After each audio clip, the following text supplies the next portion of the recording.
Beberapa pertanyaan yang paling sering Bang Odi dapetin ketika membahas saham adalah, belinya di harga berapa Bang? Terus belinya berapa banyak ya? Kemudian ada pertanyaan tambahan, yaitu kalau saham yang mau dijual, jualnya di harga berapa ya Bang, biar untungnya maksimal? Di video kali ini, Bang Odi bakal jelasin salah satu metode dalam membeli saham yang sekiranya dapat menjawab pertanyaan-pertanyaan di awal tadi. Nama metodenya adalah DCA, atau Dollar Cost Averaging. Bagi kalian yang masih ingat, tentang DCA ini udah pernah Bang Odi bahas ya di video sebelumnya. Tapi di video kali ini, Bang Odi bakal bahas dengan contoh kasus yang lebih detail. Untuk kalian yang belum nonton video sebelumnya, Bang Odi saranin untuk nonton dulu video pertama mengenai DCA ini, biar kalian lebih paham. Link videonya nanti ada di kolom deskripsi ya. Lanjut. Jadi, Bang Odi bakal simulasikan pembelian saham dengan metode DCA ini ke kalian, biar kalian tahu kalau metode ini bisa kalian gunakan atau kalian andalkan dalam perjalanan menabung saham kalian. Dan seperti biasa, Bang Odi bakal jelasin dalam sebuah ilustrasi. Kita mulai ya, kita pakai jangka waktu 10 tahun nih, mulai dari tahun 2014 sampai 2024. Suatu hari, di awal tahun 2014, kalian akhirnya mendapatkan pekerjaan pertama kalian nih, tentunya dengan gaji UMR. Terus kita asumsikan deh kalian tinggal dan bekerja di kota Medan. Saat itu di tahun 2014, upah minimum yang kalian terima sebagai karyawan di kota Medan adalah 1.851.500. Dengan gaji segitu, kalian mikir nih, pengen nabung. Akhirnya setelah kalian pikir, kalian lebih baik nabung saham deh. Setelah kalian pertimbangkan, kalian memutuskan untuk menabung 30% dari pendapatan bulanan kalian untuk dibeliin saham. Dan akan konsisten selama setahun. Jadi, gaji kalian yang 1.851.500 per bulan tadi, kita genapin aja deh 1.800.000 biar gampang hitung. 30%-nya adalah Rp540.000. Artinya, kalian akan menabung saham sejumlah Rp540.000 setiap bulannya selama setahun atau 12 kali. Berarti kalian akan membeli sahamnya sebulan sekali selama 12 kali. Setelah anggarannya diputuskan, langkah berikutnya yang harus kalian ambil adalah kalian harus milih dulu saham perusahaan apa yang akan kalian beli. Saran dari Bang Odi, seperti di video-video sebelumnya, beli saham perusahaan yang kalian kenal, atau minimal kalian gunakan produknya, biar kalian nggak perlu repot-repot nih untuk menganalisa satu persatu perusahaan. Jadi dalam kasus kalian ini, kebetulan nih, gaji di tempat kalian bekerja itu ditransfer setiap bulannya ke rekening Mandiri. Akhirnya, karena kalian nggak mau repot, kalian memutuskan nih untuk membeli saham Bank Mandiri. Ingat ya, ini hanya contoh, bukan ajakan untuk membeli saham Bank Mandiri ataupun saham perusahaan lainnya. Lanjut ya. Jadi, misi kalian dalam menabung saham udah jelas ya, yaitu membeli saham Bank Mandiri setiap bulannya selama 1 tahun, dengan budget 30% dari gaji UMR kalian, yaitu Rp540.000 setiap bulannya. Kemudian kalian mulai deh dari bulan Januari 2014 sampai Desember 2014, yang dimana data pembelian saham kalian udah Bang Odi rangkum dalam bentuk tabel seperti ini. Untuk mempersingkat video, kita anggap deh kalian udah berhasil setahun penuh membeli saham Bank Mandiri, yaitu 12 kali. Diwakili dengan data di tabel ini. Jadi cara bacanya adalah dari sebelah kiri pertama ini adalah tanggal kalian beli saham Bank Mandiri setiap bulannya. Biar gampang kita samain aja ya, tanggal 1 setiap bulan. Kolom kedua ini adalah harga saham Bank Mandiri ketika kalian membelinya. Kolom ketiga adalah jumlah lot yang kalian dapatkan dengan dana sebesar Rp540.000 tadi. Kolom berikutnya adalah jumlah harga yang harus kalian bayar dari pembelian sahamnya. Nominalnya beda-beda ya, karena mengikuti harga sahamnya yang juga berubah-ubah. Kemudian di kolom terakhir ini adalah kembalian dari pembelian saham kalian. Mau dijelasin sedikit ya, misalnya ini di tanggal 1 Januari tahun 2014. Saat itu harga saham Bank Mandiri adalah Rp2.175.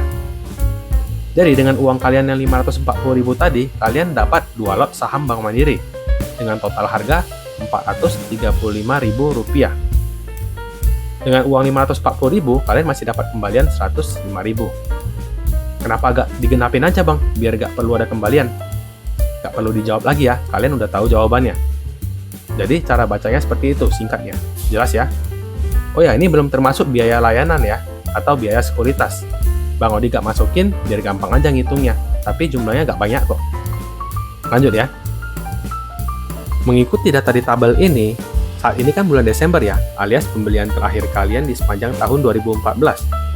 Nah, di bulan Desember ini, ketika kalian berhasil konsisten setiap bulannya menabung saham Bank Mandiri, artinya kalian sudah punya 24 lot saham Bank Mandiri atau 2.400 lembar dengan total nilai pembelian sebesar Rp5.966.600 dan masih ada sisa kembaliannya sebesar 500 ribuan.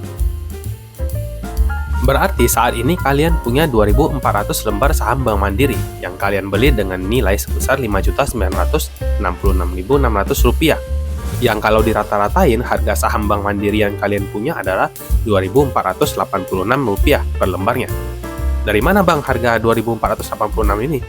Dari nilai rata-rata sebesar Rp5.966.600 ini dibagi 2.400 lembar saham Bank Mandiri yang kalian punya, maka dapatlah harga segini.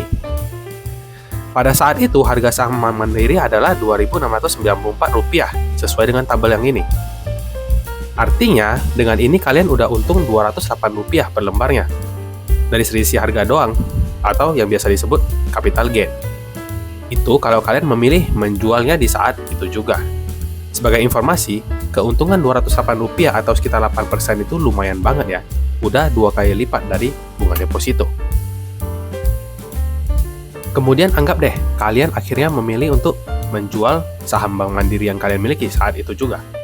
Maka, Rp2.694 dikali 2.400 lembar saham yang kalian punya, totalnya adalah Rp6.465.600. Sedangkan modal awal kalian tadi adalah Rp5.966.600. Jadi kalian udah mendapatkan untung nih sebesar Rp499.000. Lumayan kan? Tapi ingat ya, itu kalau kalian memilih untuk menjualnya di saat itu juga. Kemudian, kita anggap deh kalian akhirnya memilih opsi kedua, yaitu tidak menjual saham Bank Mandiri yang kalian punya di tahun 2014 tadi. Tapi kalian juga gak lanjut nabung nih 30% per bulannya, karena kalian merasa berat banget nabung 30%, banyak kebutuhan. Akhirnya kalian gak lanjut nabung, tapi sahamnya kalian biarin aja nih. Sampai kemudian hari ini, di tahun 2024, kalian tiba-tiba ingat nih, kalau kalian punya 2.400 lembar saham Bank Mandiri yang kalian beli di tahun 2014 selama setahun. Kalian iseng deh, kalian cek portofolio saham kalian. Terus kalian kaget, karena nilai investasi seingat kalian yang waktu di bulan Desember tahun 2014 cuma sebesar 6 jutaan, sekarang di tahun 2024 alias 10 tahun kemudian jadi Rp16.500.000. Kok bisa ya Bang? Ternyata setelah kalian cari tahu nih, harga saham Bank Mandiri hari ini di tahun 2024 per lembarnya adalah Rp6.875. Udah bukan Rp2.694 lagi seperti yang terakhir kali kalian cek, alias naik hampir 3 kali lipatnya. Terus bukan cuma itu, kalian juga dapat dividen nih dari Bank Mandiri selama 10 tahun terakhir, yang dimana data dari dividen yang dibagikan Bank Mandiri ini udah Bang Odi rangkum dalam bentuk tabel seperti ini. Cara baca tabelnya begini. Di kolom pertama ini adalah tanggal di mana Bank Mandiri membagikan dividen. Kolom kedua adalah jumlah dividen yang dibagikan Bank Mandiri per lembar sahamnya. Kolom ketiga ini adalah jumlah kepemilikan saham kalian. Dan kolom terakhir ini adalah total dividen yang kalian terima di tanggal segini. Jadi sebagai contoh, di kolom pertama tanggal 23 Maret 2015 Bank Mandiri membagikan dividen sebesar Rp212 per lembarnya. Karena kalian memiliki 2.400 lembar saham Bank Mandiri, maka total yang kalian terima adalah Rp508.800. Dan seterusnya, kalian bisa hitung sendiri ya. Kemudian Bang Ondi persingkat aja biar video ini tidak terlalu panjang. Dari mulai tahun 2015 sampai dengan tahun 2024, total dividen yang kalian terima dengan jumlah kepemilikan saham Bank Mandiri yang berjumlah 2.400 lembar adalah Rp7.185.600. Jadi kalau ditotalin nih dengan nilai saham yang kalian miliki tadi yang berjumlah Rp16.500.000, maka total yang kalian miliki adalah Rp23.685.600. Dari 6 jutaan menjadi 23 jutaan. Gila gak tuh? Kemudian kalian pasti nanya nih, Bang, itu kan kalau mulainya di tahun 2014, seperti di ilustrasi.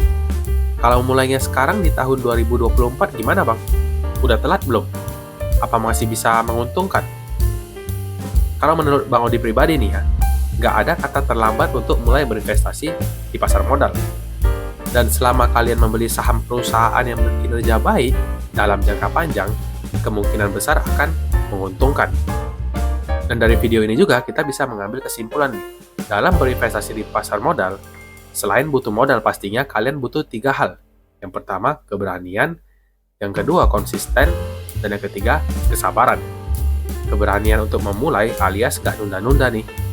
Kemudian konsisten dalam menabung, dan kesabaran untuk menahan godaan menjual saham kalian ketika menguntungkan. Semakin cepat kalian memulai akan semakin baik, dan semakin sabar kalian berinvestasi, hasilnya akan semakin menguntungkan. Udah deh, kayaknya segini aja pembahasan video kali ini. Semoga video ini dapat sedikit menjawab pertanyaan-pertanyaan kalian mengenai saham ya. Dan seperti biasa, kalau kalian merasa video ini bermanfaat, boleh di-share ke teman-teman kalian biar mereka juga mendapatkan manfaatnya. Dan kalau kalian suka video mengenai ekonomi, keuangan, ataupun investasi, boleh banget bantu subscribe kanal YouTube ini untuk video menarik lainnya. Jadi, sekian aja video hari ini. Terima kasih sudah menonton dan kita obrolin duit lagi di video selanjutnya.